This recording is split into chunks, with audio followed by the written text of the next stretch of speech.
జై భారత్ ఐదు రాజధానులు తోటి భారతీయులందరికీ నమస్కారం తెలియజేస్తూ ఈనాడు నవంబర్ నెలలో జరగబోయేటువంటి బీహార్ రాష్ట్ర ఎన్నికలు ఏవైతే ఉన్నాయో ఆ ఎన్నికల్లో అక్కడ 243 స్థానాలు కలిగినటువంటి ఆ రాష్ట్రంలో ఈనాడు ఇండి కూటమి ఎన్డీఏ కూటమి రెండు వారావారీగా పోరు జరుగుతుంది. అయితే ఈ జరిగినటువంటి దాంట్లో రాహుల్ గాంధీ ఆ రాష్ట్రమంతా తిరిగి అనేక రకాల అబద్ధపు ప్రచారాలు చేశాడు. ఈ రోజున ఫేస్ మామూలుగా వీళ్ళందరూ కూడా ఎన్నికల రంగంలో వీళ్ళందరూ విస్తృతమైన ప్రచారాలు చేస్తూ ఉన్నారు. సరే, బీహార్లో గత ఎన్డీఏ ప్రభుత్వానికి ముందర చూసినట్లయితే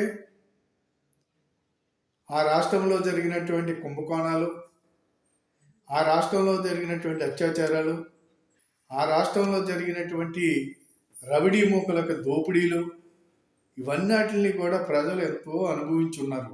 ఇదేమో చిన్న విషయం కాదు. బీహార్లో ప్రజలు అడుక్కు తినేటువంటి స్థితికి బీహార్ రాష్ట్రాన్ని తీసుకొచ్చి బీహార్లో దోపిడీ దొంగలను తయారు చేసినటువంటి వాడు అక్కడ లాలూ ప్రసాద్ యాదవ్. ఈ లాలూ ప్రసాద్ దానా కుంభకోణం కేసులో పశువులు తినేటువంటి దానా వీడు తినేసి ఆ కుంభకోణం కేసులో చాలామంది జైలుకి వెళ్ళారు. అందులో ప్రధాన నిందితుడు ఈ యొక్క లాలూ ప్రసాద్ యాదవ్ రాష్ట్ర మాజీ ముఖ్యమంత్రి. ఈనాడు జైలు జీవితం అనుభవిస్తూ ఉన్నాడు. ఇప్పటికి కూడా ఇంకా శిక్ష పడింది. జైలు జీవితంలో ఉన్నాడు అతను. అయితే ఈ రకంగా చూసుకున్నట్లయితే అక్కడ ఈనాడు ఇండి కూటమిలో చాలామంది ఈ యొక్క దొంగలు, దోపిడీదారులు అనేక మంది ఈనాడు అవినీతి యొక్క మరకలతో ఉన్నటువంటి వాళ్ళు అనేక మంది అక్కడ ఈనాడు సీట్లు ఇచ్చి పోటీకి నిలబెట్టారు ఇండి కూటమిలో. అయితే ఈ రోజున అక్కడ మేము అధికారంలోకి వస్తామని చెప్పి వాళ్ళు చెప్పుకుంటూ ఉన్నారు. అధికారంలోకి ఏ రకంగా వస్తారు? ఏ మంచి పనులు చేశారని అక్కడికి వెళ్తారు వీళ్ళు? రైలు వెళ్తూ ఉంటే రైల్లో దోచేసుకుని మనుషులు కిందకి గంటేసినటువంటి చరిత్ర కలిగినటువంటి దోపిడీ దొంగలు తయారు చేసినటువంటి ఆ యొక్క లాలూ ప్రసాద్ యాదవ్. అటువంటి కూటమి, ఆ కూటమి ఇప్పటికీ కూడా అందరి మీద, ఆ కొడుకు మీద, ఆ పిల్లం మీద, అందరి మీద కూడా లాలూ ప్రసాద్ ఫ్యామిలీ మొత్తం అందరి మీద కూడా కేసులు ఉన్నాయి. మరి కేసులు చూసి మీకు ఓట్లేస్తారా? లేకపోతే మీరు చేసిన మంచి పనులు ఏమైనా ఉన్నాయి అని చెప్పి మీరు తయారు చేసినటువంటి గతంలో ఎవరైతే ఈ రౌడీ మూకలు ఉన్నాయో వీళ్ళు ఓటు వేసేటువంటిది బ్యాలెట్ రూపంలో ఉండేది కాబట్టి ఓటు బ్యాలెట్ని వాళ్లే గుద్దుకుని అక్కడ మామూలుగా వాళ్ళని నెగ్గి వాళ్ళ అధికారంలోకి వచ్చేవారు. ప్రజలు ఓట్లు వేసేవారు కాదు. ఆ రకమైనటువంటి పద్ధతిలో ఉండేటువంటి ఆ రాష్ట్రంలో దాన్ని పగడ్బందీగా తీసుకుని ఎన్నికల కమిషనర్ అక్కడ ఎలక్షన్ జరిగితే తిరిగి అధికారంలోకి ఎన్డీఏ కూటమి వచ్చింది. ఎన్డీఏ కూటమి వచ్చినప్పటి నుంచి ఇప్పుడు ఈ రాష్ట్రం చాలా బాగుంది. అక్కడ ఇలాంటి దోపిడీ దొంగలు వీళ్ళందరూ కూడా మాయమైపోయారు. అయినప్పటికీ వాళ్ళందరినీ వెలికి తీసి రోజు టికెట్లు ఇచ్చి నించోబెట్టింది మళ్ళాని. ఇది అక్కడ వాళ్ళకు ఉన్నటువంటి చరిత్ర. అయితే నితీష్ కుమార్ మీద ఎలాంటి అవినీతి మార్కులు లేవు. అయితే ఆయన మీద ఉన్నటువంటి అపవాదం ఏమిటంటే అంటే ఆయన మామూలుగా కుప్పగంతులు వేస్తాడు అటు ఇటు అనేటువంటిది ఒక సులకన భావన ప్రజల్లో అయితే ఉంది.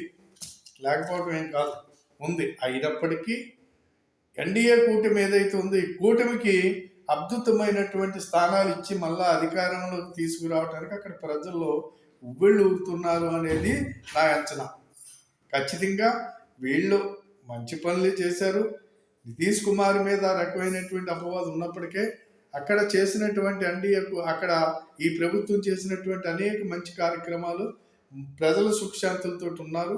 అంతే కాబట్టి అట్లన్నిటిని ప్రజలు అర్థం చేసుకుని అక్కడ ఖచ్చితంగా ఎన్డీఏ కూటమికి 140, 160 మధ్యలో సీట్లు వస్తాయి.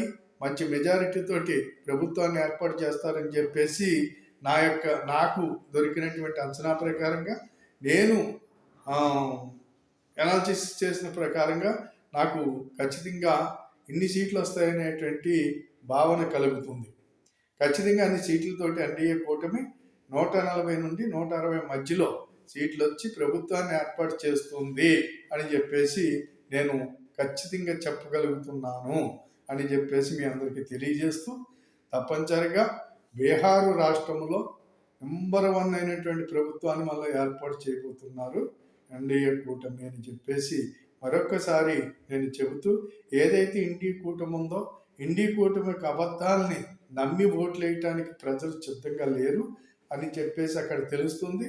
ఆ రకంగా వాళ్ళని మళ్ళా ప్రతిపక్షంలో కూర్చోబెడతారు. కాంగ్రెస్కి అక్కడ 5-6 సీట్లు మించి కూడా రావని నాకు అనిపిస్తుంది. అంతే కాబట్టి ఈ అబద్ధాలకు దేశమంతా తిరుగుతూ అబద్ధాలు చెబుతున్నటువంటి ఈ రాహుల్ ఖాన్ ఎవడైతే ఉన్నాడో వీళ్ళకి ఇంకా సీన్ లేదు. ఒక 5-6 సీట్లు వీళ్ళకి వస్తాయేమో, అంతకన్నా మించి సీట్లు రావనేది నా యొక్క అంచనా.